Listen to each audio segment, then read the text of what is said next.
Biz tır şoförüyüz. Biz korktuk dedik ki Anladım. Kaygılarınız var.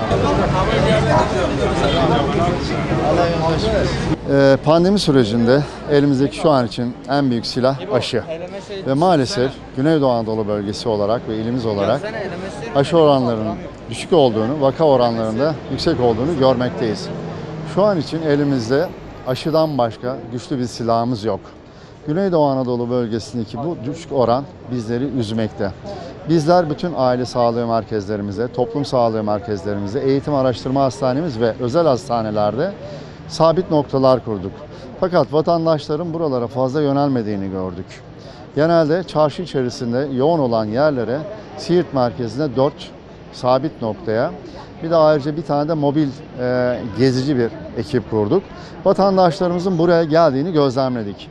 Anladık ki vatandaşımız belki de hastane içine girmek istemiyor, kalabalık ortamlara girmek istemiyor. Şu an Siirt merkezinde bulunan 4 sabit noktamızda ortalama günde yaklaşık 1500 kişi aşı yapmaktayız. Bu oran bizim için sevindirici. Yaklaşık bir ay önce %25 olan aşılama oranımız an itibariyle %45'e çıktı. Bizler il olarak Türkiye'de mavi renkli il olmayı istiyoruz ve bunu hak ettiğimize de inanıyoruz. Bütün STK'lar, kanaat önderleri, bütün kurumlar, bileşenlerle beraber Sayın Valimizin önderliğinde her gün, her zaman vatandaşın arasındayız.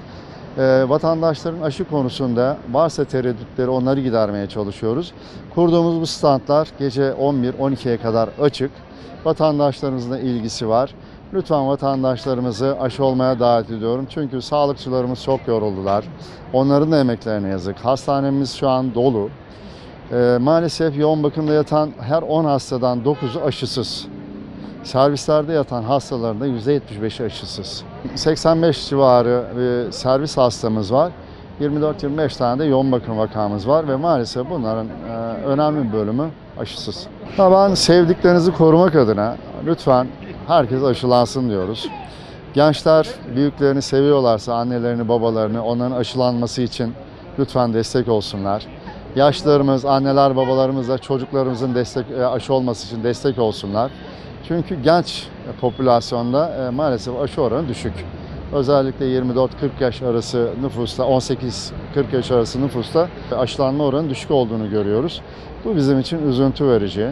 Tekrar eski normale dönmek için hepimizin aşılanması gerekiyor. Çünkü çok yorulduk ülke olarak ve bu işin de tek çözüm yolu aşı. Hemen.